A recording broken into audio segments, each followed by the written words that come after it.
सभी साथियों का फिर से स्वागत है। तो साथियों अभी हम सॉल्व कर रहे हैं, हमने अभी यूपीएसआई के जितने भी एग्जाम हुए थे आपके 2026 में उनका सॉल्यूशन कर चुके हैं।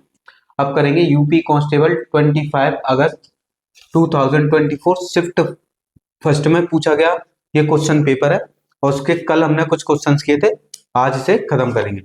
तो आपका यूपी कांस्टेबल का एग्जाम आने वाला है, इसीलिए आप इन पेपर्स को करके जाएं। एक क्वेश्चन नंबर 27 है पेपर का। एक फर्म में पुरुष कर्मचारियों का औसत वेतन 52 रुपए था और महिला कर्मचारियों का औसत वेतन 42 रुपए था।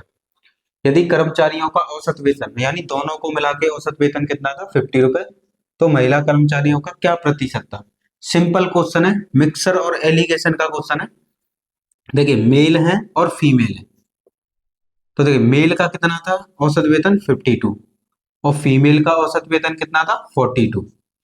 अब इन दोनों को मिक्स करके औसत वेतन कितना था 50।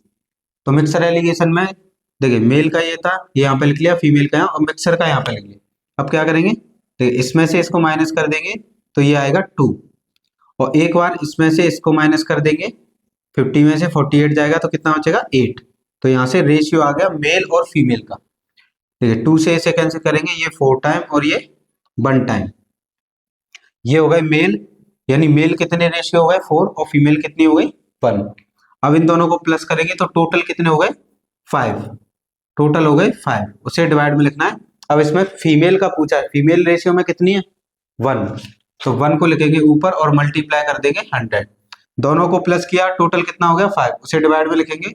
और फीमेल का पूछा है तो फीमेल कितनी है यहाँ पर 1 इंटू 100, 5 से इसे डिवाइड करेंगे तो कितना हो जाएगा 20%। तो फीमेल का परसेंटेज यहाँ पर कितना होगा 20%। क्वेश्चन का आंसर क्या होगा ऑप्शन ए। और आपको मेल का परसेंटेज पूछा होता, ये तो हो गया फीमेल का, मेल का पूछा होता इस क्वेश्चन में, तो मेल के लिए क्या करते, टोटल कितने हैं 5, उसे नीचे लिखना है, परसेंटेज में चेंज करना है तो मल्टीप्लाई 100। फीमेल देखिए मेल कितने यहाँ पर 4 को यहाँ पर लिखते, इसको कैंसिल करेंगे 20 टाइम, 4 2 जा 8, तो मेल कितने परसेंटेज हो जाते हैं यहाँ पर 80%। तो यहाँ पर ये पूछा था कि महिला कर्मचारियों का प्रतिशत क्या हुआ, तो महिला कर्मचारी 20% है और पुरुष कर्मचारी कितने हैं 80% है। तो क्वेश्चन का आंसर क्या होगा ऑप्शन ए। देखिए नेक्स्ट क्वेश्चन है पेपर का, क्वेश्चन नंबर 28। यदि बिक्री कर को 3/2% से घटाकर 3/3% कर दिया जाता है, यानी कि 3 कितने से घटाया 3/2 से परसेंट से घटाकर और कितना कर दिया गया 3/3%। फिर बोला है तो रुपए 4,200 अंकित मूल्य वाली वस्तु खरीदने वाली व्यक्ति को इससे क्या फर्क पड़ता है। इतने रुपए में खरीदने वाली वस्तु को किसी व्यक्ति पर इसका क्या प्रभाव पड़ता है, इतने से घटाकर इतना कर दिया जाता है। तो देखिए ये मिक्स फ्रैक्शन है, मिश्रित भिन्न, इसे भिन्न में कर लेंगे, 2 3 जा 6 और 1 ये हो गया 7, यानी 7/2 का स्क्वायर 2%, ये हो गया 3 3 या 9 और ये 10, तो 10/3%। अब यहां से देखिए इतने से घटाकर इतना किया गया तो इनमें कितने का डिफरेंस आया ये देख लीजिए, तो इसे आपस में माइनस कर देंगे, यानी कि 10/3 में से माइनस कर देंगे 7/2, एलसीएम आ गया 6, इससे 2 टाइम तो ये हो गया 20, 2 से डिवाइड करेंगे 3 टाइम और 3 7 जा 21, तो कितने का घटकर कितना हो गया 1/6%। इसी 1/6% को किससे मल्टीप्लाई कर देंगे जो अंकित मूल्य, तो अंकित मूल्य कितना है 4,200, उसका निकालेंगे 1/6%। 1/6% है, परसेंटेज से 100 से डिवाइड कर देंगे, परसेंट लगा होगा कभी भी तो 100 से डिवाइड कर देंगे, 20 से 20 कैंसिल, 6 से कितनी बार कैंसिल हो गया 7 बार, तो कितना फर्क पड़ेगा उसे रुपए 7। तो इस क्वेश्चन का आंसर क्या होगा ऑप्शन बी। सिंपल से क्वेश्चन पूछे जाते हैं। देखिए बिक्री कर को इतने से घटाकर इतना कर दिया गया, तो इतने से इतना हो गया, तो अंतर कितने का आया 1/6% का, जो भी अंकित मूल्य है उसका 1/6% निकाल देंगे तो कितना आंसर आ गया 7, यानी कि 7 रुपए। क्वेश्चन में पूछा था खरीदने वाले व्यक्ति को इससे क्या फर्क पड़ेगा, तो 7 रुपए का फर्क पड़ेगा, तो इस क्वेश्चन का आंसर होगा ऑप्शन बी। देख जाती हूँ नेक्स्ट क्वेश्चन दिया है, क्वेश्चन नंबर 29। पी क्यू और आर अपनी पूंजी का 2/5, 3/4, 5/8 के अनुपात में निवेश करके साझेदारी में प्रवेश कर दी। 4 महीने बाद पी ने अपनी पूंजी का 50% वृद्धि की, लेकिन क्यू ने अपनी पूंजी में 20% की कमी की।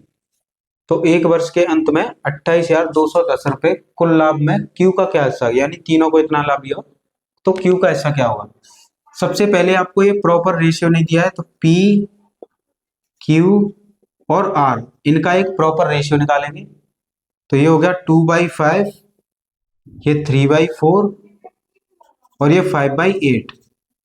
अब इनका रेशियो निकालने के लिए मैंने आपको कंप्लीट रेशियो की क्लासेस कराई हुई।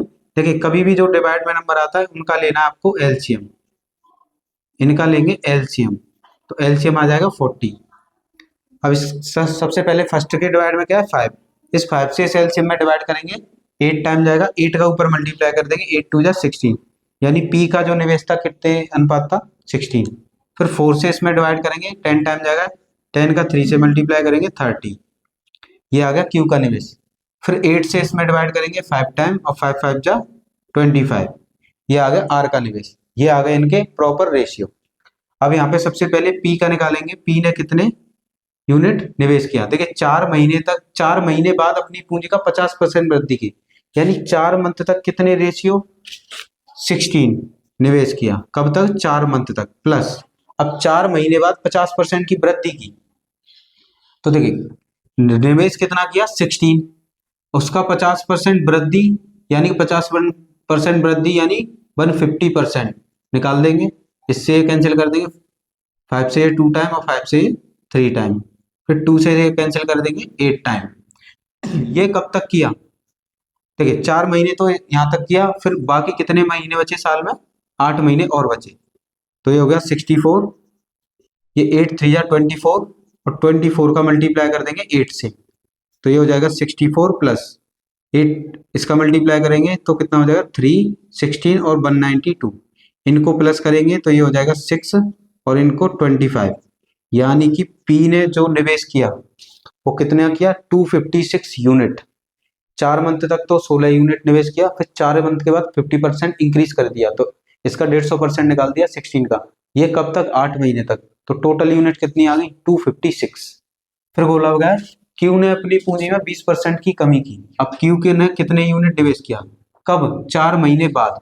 देखिए 4 महीने तक तो क्यू ने कितना किया 30, 4 मंथ तक तो क्यू ने किया 30, प्लस अब कमी करी है तो माइनस, देखिए कमी करी है ना, माइनस किस पर कमी की है क्यू ने, देखिए 30 यूनिट निवेश किया था, तो 30 यूनिट का 20% कमी की है, यानी 80% निकाल देंगे इसका 80% निकालेंगे कब तक 8 मंथ तक। क्यों, क्योंकि 4 मंथ तक तो यहाँ पर निवेश किया, बाकी कितने मंथ बचे 8।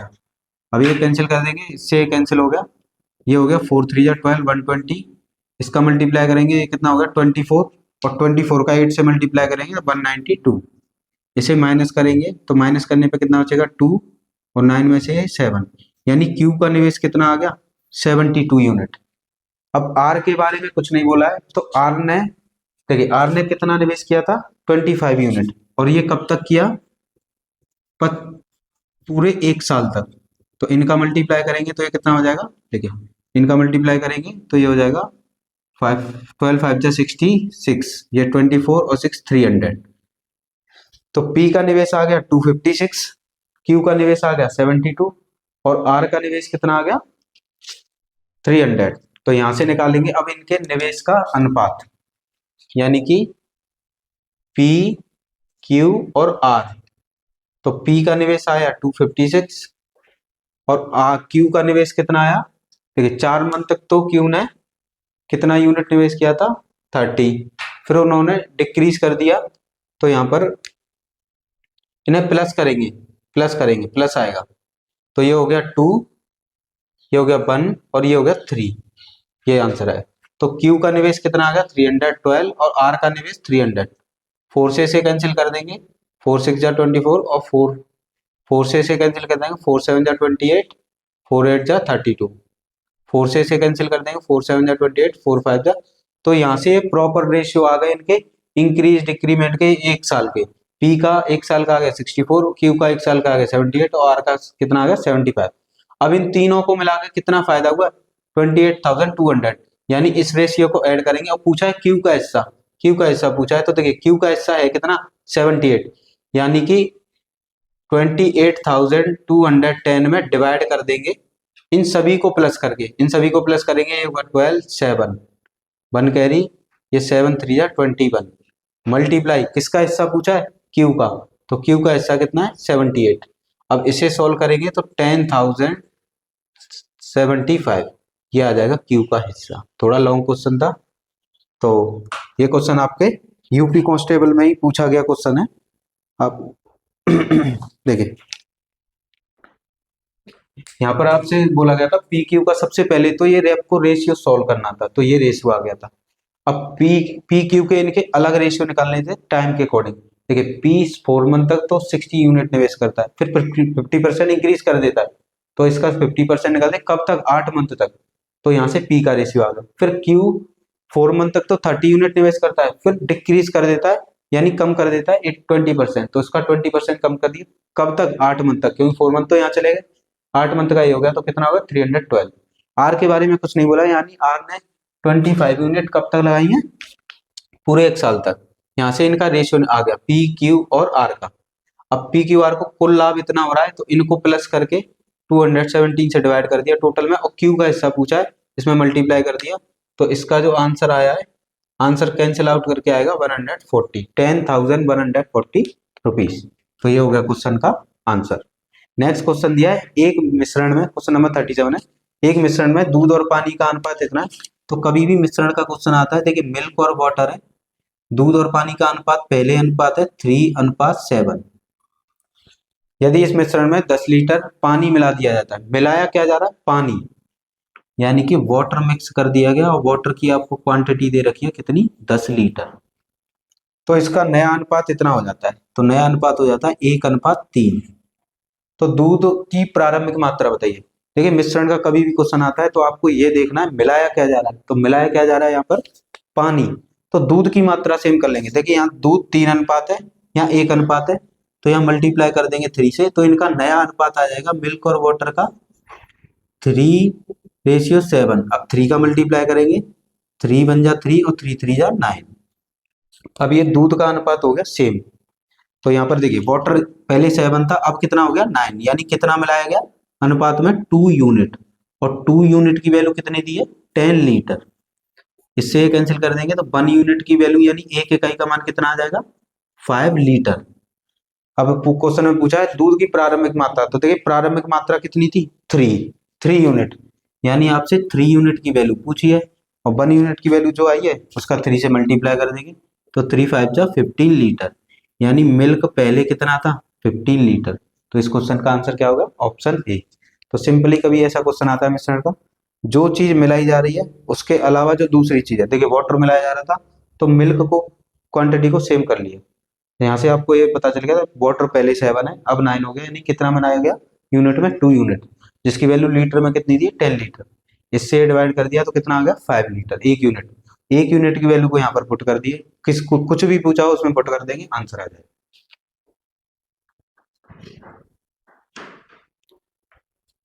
देखिए साथियों नेक्स्ट क्वेश्चन दिया है क्वेश्चन नंबर 34, एक व्यापारी अंकित मूल्य पर 4% की छूट देता है और प्रत्येक 15 वस्तु खरीदने पर एक वस्तु मुफ्त देता है, और इस प्रकार 35% का लाभ कमाता है। तो ज्ञात कीजिए कि अंकित मूल्य क्रय मूल्य से कितना ज्यादा है, कितने प्रतिशत अधिक है, यानी अंकित मूल्य मार्केट प्राइस, क्रय मूल्य सेलिंग प्राइस कितना अधिक है परसेंटेज। तो यहाँ पर देखिए यहाँ पर आपको अंकित मूल्य दिया नहीं, तो अंकित मूल्य अपनी तरफ से मान लीजिए x, और क्रय मूल्य हमेशा मानना है 100। अब इस पर 4% की छूट दी, तो यहाँ से आ जाएगी आपकी सेलिंग प्राइस। सेलिंग प्राइस कैसे आती है, जो भी मार्केट प्राइस है छूट दे रहा है माइनस लगाना है इसी का 4%, डिवाइड में 100 आ जाएगा। तो इसे सॉल्व करेंगे तो 0.96x ये आ गया सेलिंग प्राइस, यानी कि सेलिंग प्राइस हो गई 0.96x, मार्केट प्राइस x मान ली, और कॉस्ट प्राइस कितनी हो गई 16, मतलब कॉस्ट प्राइस 100 अपनी तरफ से मान लिया। अब ये वस्तु कितनी है 15 वस्तु खरीद रहे हैं और एक वस्तु फ्री दे रहा है, तो टोटल वस्तु कितनी हो गई 16, तो वस्तु का इससे मल्टीप्लाई कर देंगे, तो टोटल जो कॉस्ट प्राइस आ जाएगी वो आ जाएगी 1600 रुपये, ये आ गई कॉस्ट प्राइस। अब यहीं से निकालेंगे सेलिंग प्राइस। देखिए 15 वस्तुओं की कोई बेच रहा है, एक तो मुफ्त दे रहा है ना, फ्री, तो सेलिंग प्राइस में कितने का मल्टीप्लाई कर देंगे वस्तुओं का, 15 वस्तुओं का, और इससे इसका मल्टीप्लाई कर देंगे तो ये हो जाएगा 90, ये हो गया 135 और 9 कितना हो गया, तो 5 और 40 144, 2 नंबर बाद पॉइंट आ जाएगा ये एक्स, यानी सेलिंग प्राइस जो आ जाएगी 15 वस्तुओं की वो आ जाएगी 14.4x। अब यहां से प्रॉफिट दे रखा है तो प्रॉफिट इक्वल टू क्या होता है, S P minus C P. Profit कितने का हो रहा है, देखिए क्वेश्चन में बोल रखा है 35% का लाभ होता है, तो 35% है तो डिवाइड में 100 लगा दीजिए। कॉस्ट प्राइस को इधर ले आएंगे तो ये प्लस हो जाएगा कितना, 1600, इक्वल टू क्या रह जाएगा, सेलिंग प्राइस, और सेलिंग प्राइस कितनी दे रखी है 14.4x। इसे सॉल्व करेंगे तो ये देखिए मल्टीप्लाई में 0 से 0 कैंसिल हो जाएगा, ये आ जाएगा 35 इंटू 16, इसको डिवाइड में ले आएंगे तो 14.4 इजिकल टू एक्स, पॉइंट हटाएंगे ऊपर 0 आ जाएगा, तो 13.16 मल्टीप्लाई 10/44। अब इसे सॉल्व कर लेंगे तो इसे सॉल्व करने पे कितना आएगा, देखिए x की वैल्यू आ जाएगी यहाँ से 22%। तो ये हो जाएगा क्वेश्चन का आंसर। सिंपल पूछा गया है, एक व्यापारी का अंकित मूल्य नहीं दिया है तो अंकित मूल्य मान लीजिए x है। अब यहाँ से सेलिंग प्राइस कैसे आएगी, अंकित मूल्य में से 4% डिस्काउंट दे रहा है तो इसी का 4% निकालेंगे तो 0.96x। फिर कॉस्ट प्राइस 100 माननी है हमेशा, कितनी वस्तु है 16, तो कॉस्ट प्राइस कितना होगा 1600 रुपए। फिर सेलिंग प्राइस कितना था, कितना आया था 0.96, पर ये एक वस्तु का था, वस्तु कितनी है 15 वस्तु है तो 15 का इससे मल्टीप्लाई कर देंगे तो सेलिंग प्राइस आ जाएगी 14.4x।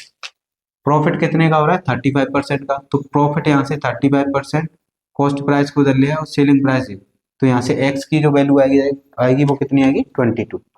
नेक्स्ट क्वेश्चन है, एक निश्चित चक्रवृद्धि ब्याज पर 4 वर्ष के बाद राशि 700 रुपये हो जाती है और 8 वर्ष के बाद राशि 1000 रुपये हो जाती है, तो शुरुआती रकम क्या है। कभी भी ऐसा क्वेश्चन आता है इतने वर्ष के बाद इतनी हो जाती है, इतने वर्ष के बाद इतनी हो जाती है, तो आपसे शुरुआती रकम पूछे या बाद वाली रकम पूछे, इसके लिए क्या करना है आपको, सिंपल सा बताता हूँ। पहले कितनी हो रही है 700 और फिर बाद में कितनी हो रही है 800, देखिए बाद में कितनी हो रही है 1000। अब इनका रेशियो निकाल लीजिए, यहां से इनका रेशियो कितना आ गया, तो 7:10, यानी पहले और बाद का रेशियो निकाल लीजिए, तो पहले और बाद का रेशियो कितना आ गया 10/7, यानी पहले 10 थी अब कितनी है 7, मतलब पहले 7 थी अब कितनी हो गई। देखिए साथियों नेक्स्ट क्वेश्चन दिया है, क्वेश्चन नंबर 34 है, एक व्यापारी अंकित मूल्य पर 4% की छूट देता है और प्रत्येक 15 वस्तु खरीदने पर एक वस्तु मुफ्त देता है और इस प्रकार 35% का लाभ कमाता है, तो ज्ञात कीजिए कि अंकित मूल्य क्रय मूल्य से कितने प्रतिशत ज्यादा है। तो ये पूछा है अंकित मूल्य और क्रय मूल्य, इनके बीच का डिफरेंस कितने का, यानी कि अंकित मूल्य कितना ज्यादा। देखिए एक व्यापारी अंकित मूल्य नहीं दिया, तो देखिए अंकित मूल्य नहीं दिया है तो आप मान लीजिए अंकित मूल्य अपनी तरफ से x। कॉस्ट प्राइस क्रय मूल्य हमेशा आपको 100 मानना है। अब यहाँ पर वस्तु कितनी है 15 वस्तु है और एक खरीदी, तो टोटल वस्तु कितनी हुई 16, तो इसका 16 से मल्टीप्लाई कर देंगे तो क्रय मूल्य कितना आ जाएगा सभी वस्तुओं का 1600 रुपए, यानी कि कॉस्ट प्राइस कितनी आ गई 16। सबसे पहले काम यही करना है आपको, कॉस्ट प्राइस को हमेशा 100 मानना है और कितनी वस्तु है 16, तो 16 का इससे मल्टीप्लाई कर देंगे कितना आ जाएगा 1600। अब देखिए यहाँ से सेलिंग प्राइस निकालेंगे, अब 35% का लाभ कमाता है तो कितने की थी कीमत, कितनी थी 1600 प्लस इसी पर कितने का लाभ कमाया 35% का, तो इसका 35% लाभ निकाल देंगे प्लस इसमें कर देंगे तो ये हो जाएगा 1600 प्लस इसका मल्टीप्लाई करेंगे तो ये 80 और 848, 48 में 8 ऐड करेंगे तो कितना आएगा 56, इनको प्लस करेंगे तो 0 6, ये कितना 11 2, यानी सेलिंग प्राइस कितनी आ गई 2160 और कॉस्ट प्राइस कितनी थी 1600 और मार्केट प्राइस कितनी हो गई x। अब इसी पर डिस्काउंट दिया है कितने का 4% का, तो कभी भी डिस्काउंट आता है उससे आपको सेलिंग प्राइस निकालनी है। जो भी मार्केट प्राइस है डिस्काउंट कितने का इस पर 4% का, तो इसका 4% निकालेंगे इसे सॉल्व करेंगे तो 0.96x ये आ जाएगा इसका सेलिंग प्राइस डिस्काउंट देने के बाद। अब ये कितनी वस्तु है, 15 वस्तु है, तो 15 का इससे मल्टीप्लाई कर देंगे तो 14.4x ये आ जाएगा सेलिंग प्राइस। देखिए ये भी सेलिंग प्राइस है, ये भी सेलिंग प्राइस है, दोनों को इक्वल रख देंगे, यानी 14.4x के इक्वल टू रख देंगे 2160। यहाँ से x की वैल्यू निकालेंगे तो 2160 को डिवाइड कर देंगे 4.41 से, इसको डिवाइड करने पे आएगा 150, यानी कि x क्या है, मार्केट प्राइस। तो मार्केट प्राइस कितना आ गया 150, और कॉस्ट प्राइस हमने कितना माना था स्टार्टिंग में 100, तो ये मार्केट प्राइस कॉस्ट प्राइस से कितना ज़्यादा है 50%। कितना ज़्यादा हो गया 50%। तो इस क्वेश्चन का आंसर क्या हो गया ऑप्शन सी। नेक्स्ट क्वेश्चन दिया, एक निश्चित चक्रवृद्धि ब्याज पर 4 वर्षों के बाद राशि 700 रुपये से और 8 वर्षों के बाद 1000 रुपये हो जाती है। कभी भी ऐसा क्वेश्चन आता है कि इतने रुपए से इतने रुपए हो जाती है, टाइम नहीं देखना है आपको। सबसे देखिए इनका कितनी थी 700 रुपये से कितनी हो जाती है 1000 रुपये। अब इनका रेशियो निकाल लीजिए, तो पहले देखिए पहले 7 थी, फिर कितनी हो गई 10। सिंपल इजी मेथड है, टाइम नहीं देखना है। पहले कितनी हो रही है 700, उसे लिख लीजिए इक्वल टू धनराशि पूछिए, धनराशि को P मान लीजिए, प्रिंसिपल बोला जाता है, और जो अनुपात आया है उससे इसका मल्टीप्लाई कर दीजिए। देखिए 0 से 0 कैंसिल, 7 का इधर मल्टीप्लाई करेंगे तो 7 7 जा 49, यानी कि पहले धनराशि कितनी थी 490। तो ये हो गया क्वेश्चन का आंसर।